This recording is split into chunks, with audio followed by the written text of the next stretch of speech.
Bonjour à tous, bienvenue sur Astrosciences, la chaîne consacrée à la pratique de l'astrologie et à ses applications présentes et à venir. Alors, lorsque l'on commence une consultation astrologique, il me paraît important de réunir un certain nombre d'informations sur la personne, sur la personne qui vient consulter.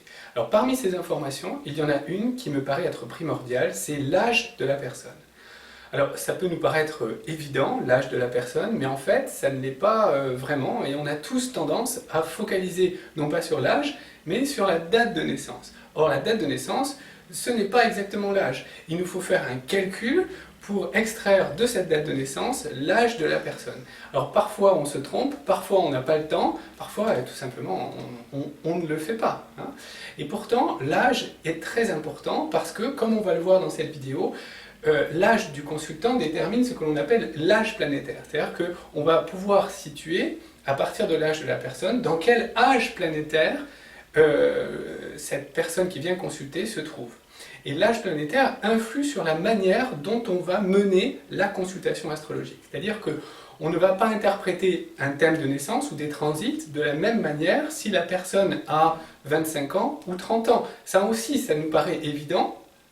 Mais parfois, les nuances, les différences d'âge sont plus restreintes. Et par exemple, entre une personne qui a 39 ans et une personne qui en a 44, on ne fait pas toujours la différence, même visuellement.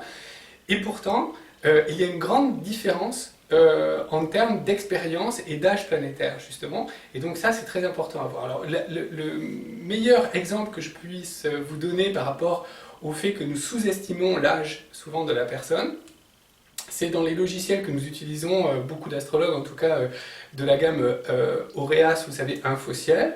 Eh bien, dans ces logiciels-là, et dans beaucoup d'autres également, eh bien, l'âge du consultant ne figure pas. Oui, on a la date de naissance, mais on n'a pas l'âge, c'est-à-dire le nombre d'années et les mois qui dépassent son anniversaire. Alors ça, c'est quelque chose que je vous encourage à faire, c'est-à-dire à appeler Aureas et à demander qu'il vous rajoute en fait une petite ligne de code dans votre programme. C'est vraiment très simple à faire. Et grâce à cette ligne de code supplémentaire, eh bien, vous aurez directement l'âge qui s'affichera dans le bandeau supérieur de votre logiciel, l'âge du consultant. Alors, grâce à ça, vous pourrez la situer dans les différents âges planétaires. Alors, qu'est-ce que c'est l'âge planétaire, justement? L'âge planétaire, ça fait partie du contexte astrologique qui est très important pour pouvoir faire une interprétation juste. En fait, la plupart des erreurs que les astrologues débutants ou étudiants font, c'est qu'ils se précipitent sur, par exemple, l'interprétation d'un transit ou même de plusieurs transits, sans tenir compte véritablement du contexte astrologique dans lequel évolue la personne. Alors, dans ce contexte, on trouve plusieurs choses, bien sûr, hein, mais notamment l'âge planétaire, qui est une sorte de colonne vertébrale de ce contexte astrologique. C'est, si vous voulez, le contexte, c'est le décor un peu du tableau que nous allons réaliser au travers de la consultation. Donc il ne s'agit pas seulement de peindre le petit bonhomme ou le personnage central, il s'agit de tenir compte du fait que ce personnage se trouve dans un décor et le contexte, c'est le décor. Et donc, dans le contexte, le principal élément, c'est l'âge planétaire. Alors qu'est-ce que c'est l'âge planétaire? Nous y voilà, ce sont des transits que nous vivons tous à peu près aux mêmes âges. Alors vous allez me dire comment est-ce que c'est possible de vivre des transits tous aux mêmes âges étant donné qu'on a tous des thèmes différents? Eh bien en fait, parce que l'âge planétaire est basé sur les cycles planétaires, c'est-à-dire sur les périodes de révolution et périodes de révolution des planètes lentes. Alors, les planètes lentes à partir de Jupiter. Hein. Donc Jupiter, vous voyez sa période de révolution, tout ça je pense que vous connaissez. Jupiter met 12 ans hein, pour faire le tour du zodiaque, Saturne met 29 ans et demi pour faire le tour du zodiaque, Uranus 84 ans, Neptune 164 ans, et il manque une planète qui est Pluton, qui elle met 250 ans, c'est la plus lente, pour faire le tour du zodiaque. Donc ce sont les périodes de révolution des planètes. Alors ici je représente une roue zodiacale très, très simple, très symbolique, et je place au hasard finalement les planètes lentes. J'ai mis Jupiter ici, Saturne ici, Uranus là, mais ça peut être complètement différent, pour vous montrer qu'elles peuvent être n'importe où dans votre thème de naissance. Bon. On va prendre Saturne par exemple, eh bien 29 ans, ça c'est le moment de votre naissance, 29 ans après votre naissance, Saturne aura fini le tour complet du zodiaque, et elle reviendra sur sa position natale. Et que Saturne soit ici ou qu'elle soit là dans votre thème natal, peu importe, 29 ans après, elle repassera sur sa position natale. Donc, nous vivons tous les mêmes transits, hein, ceux-là en tout cas, à peu près aux mêmes âges. Alors je dis à peu près parce qu'évidemment, ça varie légèrement en fonction de la vitesse, hein, parce que la vitesse n'est pas constante en fait de ces planètes autour de la couronne zodiacale. Parfois elles vont un peu plus vite, donc le transit est anticipé, parfois elles sont un peu plus lentes, et le transit est retardé. Hein. Mais si maintenant on divise 29 ans,5 par 4, on obtient à peu près 7 ans et demi, et c'est ce qui se passe pour Saturne, c'est-à-dire que tous les 7 ans et demi, donc 7 ans et demi après elle se trouve ici, donc vous voyez elle se trouve en carré à sa position natale. Et ça, c'est un âge que nous retrouvons tous à peu près à 7 ans et demi, nous vivons tous le carré de Saturne à sa position natale. De même que 15 ans, c'est l'opposition de Saturne à sa position natale. Vous voyez ? C'est pour ça que nous vivons tous ces transits à peu près au même moment. Donc on est tous différents, mais il y a quand même, au niveau des transits, une sorte de structure commune, encore une fois, comme une colonne vertébrale qui est commune à tout le monde, tous les humains, et qui fait que certaines expériences de vie, alors elles sont vécues différemment, puisqu'elles ne sont pas accueillies par le même thème de naissance, mais elles sont vécues à peu près aux mêmes âges. D'où, vous voyez, l'importance de cet âge planétaire, savoir où en est la consultante ou le consultant dans sa vie. Vous voyez ? Bon. Alors, Saturne, c'est une planète qui est très importante dans l'âge planétaire. Je dirais que c'est la plus importante dans l'âge planétaire, parce que Saturne, c'est la planète qui va nous faire grandir au cours de la vie. C'est la planète qui nous donne des leçons de maturité. En fait, elle nous propose ou elle nous impose au cours de la vie différents stades, différents paliers de maturité. Et c'est pas toujours facile d'ailleurs à entendre les leçons de Saturne, parce que bon, ça suppose une remise en question. Et alors, comme Saturne met 29 ans et demi pour faire le tour du zodiaque, eh bien, elle va décrire au cours de sa vie, au cours de notre vie, 3 cycles. C'est le premier cycle de Saturne, que j'ai noté ici, le deuxième cycle de Saturne et le troisième cycle de Saturne, chacun durant 29 ans et demi. Et à l'intérieur de ces cycles, eh bien, nous avons d'autres retours planétaires des autres planètes. Donc j'ai noté, vous voyez, Uranus en vert, Jupiter en rouge, tout ça, bon, à différents âges. Voilà. Et bien c'est ce qu'on va regarder ensemble. Voilà, si vous êtes d'accord. On va regarder ça un petit peu plus en détail. Alors, le premier cycle de Saturne, il commence à notre naissance, et il va durer donc 29 ans et demi. Quel est l'objet de ce premier cycle de Saturne? C'est un cycle de formation. Le but de ce premier cycle, c'est d'apprendre, de nous faire apprendre qui l'on est, de nous faire découvrir notre potentiel. Aussi de nous faire émerger d'un contexte familial, éducatif dans lequel nous sommes venus au monde. Il faut s'en extraire d'une certaine manière pour pouvoir exister par soi-même. C'est l'objet du premier cycle de Saturne.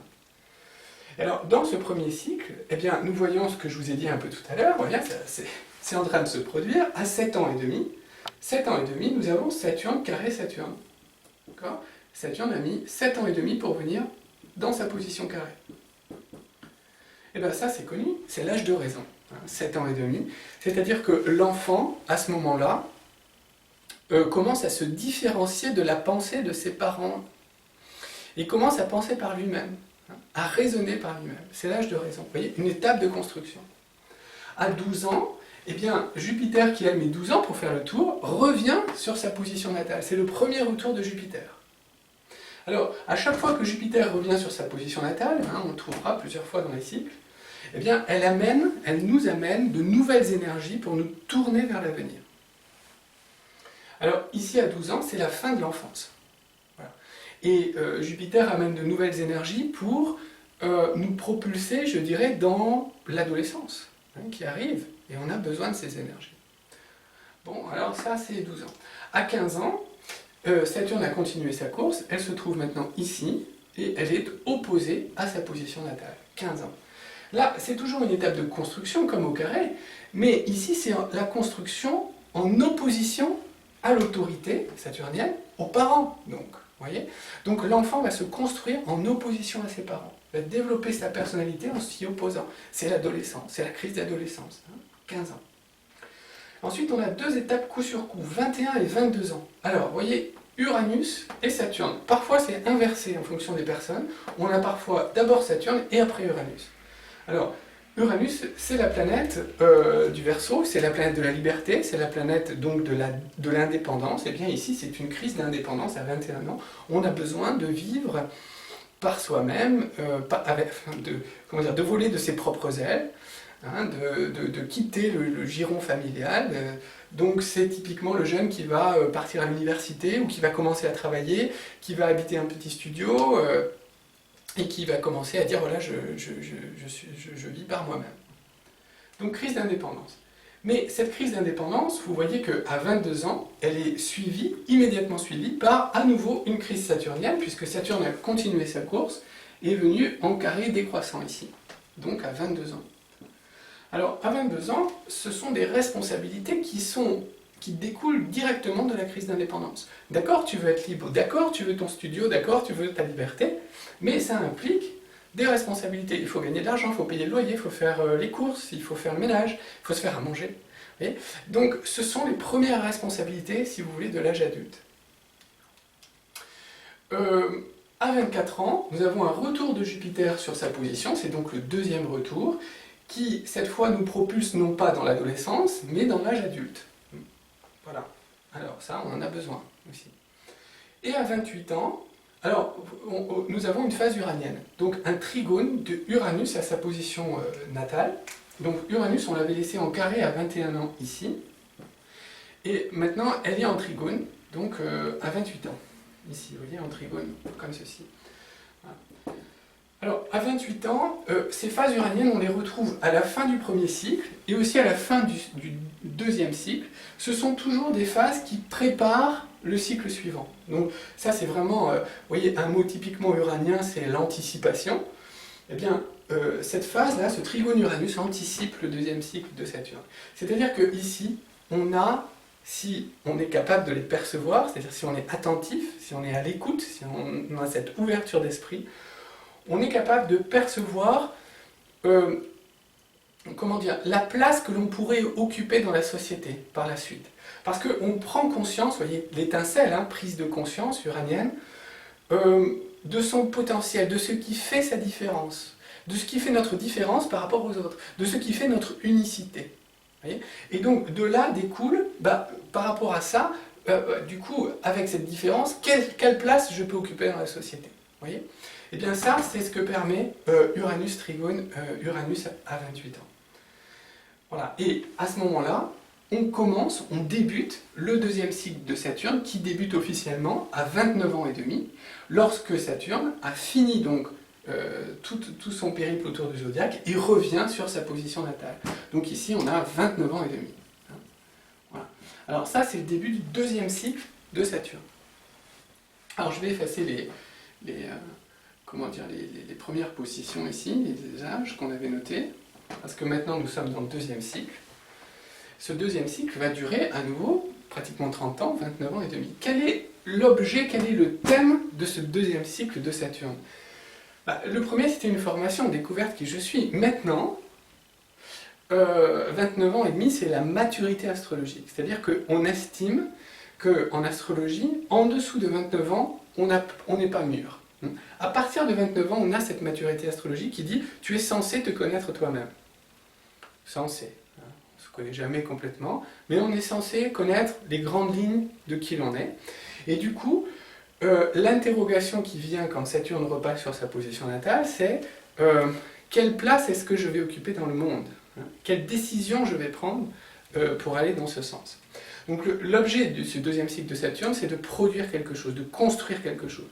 Notamment dans la vie professionnelle. Saturne, c'est vraiment la vie professionnelle également. Donc, développer une carrière, prendre des responsabilités professionnelles, mais pas seulement, hein, développer aussi une famille, avoir des responsabilités cette fois parentales, hein, pour certains développer un patrimoine, hein, tout ça c'est dans le deuxième cycle de Saturne. Et quand Saturne repasse sur sa position natale, c'est toujours une période où on réfléchit beaucoup. On se coupe un peu de l'extérieur pour se recentrer sur soi et réfléchir, et prendre des décisions. Donc c'est ce qui se passe à 29 ans et demi. Et à partir de là, on est dans une phase de construction, de prise de décision progressive, qui nous amène jusqu'à 37 ans, où là, nous retrouvons Saturne en carré à sa position natale, à nouveau. Comme tout à l'heure, au moment de l'âge de raison. Vous vous souvenez? Où l'enfant se différenciait. Eh bien, ici, c'est une phase où on va prendre des responsabilités dans sa vie, notamment professionnelle, et aussi familiale. Alors, comme c'est une phase cancer, un peu, hein, vous voyez, et ça il faut toujours y penser, c'est-à-dire qu'on est dans la, comment dire, dans la quatrième phase, si vous voulez, donc symboliquement dans la maison du cancer, ici. Donc c'est aussi quelque chose qui concerne la famille, qui concerne, alors on va s'ancrer quelque part, on va acheter une maison, vous voyez, des murs, de la pierre, donc Saturne, vous voyez. On va s'ancrer dans une région. Et du coup, ça va nous permettre de prendre des responsabilités aussi professionnelles. Bon. Et le but de tout ça, c'est de construire un socle, en fait. Une base. Hein, comme quand avec Saturne, vous savez, c'est l'ascension, hein, c'est l'élévation. Donc, comme un camp de base, en fait, avant d'escalader le sommet, on a besoin d'un camp de base. C'est ce camp de base, ce socle-là, qui va nous servir d'appui pour tout le reste du cycle. Alors, ça tombe bien parce qu'on est aidé en même temps à 36 ans avec Jupiter qui revient sur sa position natale, qui nous propulse cette fois non plus dans l'adolescence, non plus dans l'âge adulte, mais finalement dans l'âge, je dirais, responsable. Il y a une différence entre être adulte et être complètement responsable. Ça, c'est vraiment les responsabilités qui viennent à partir de 36 ans.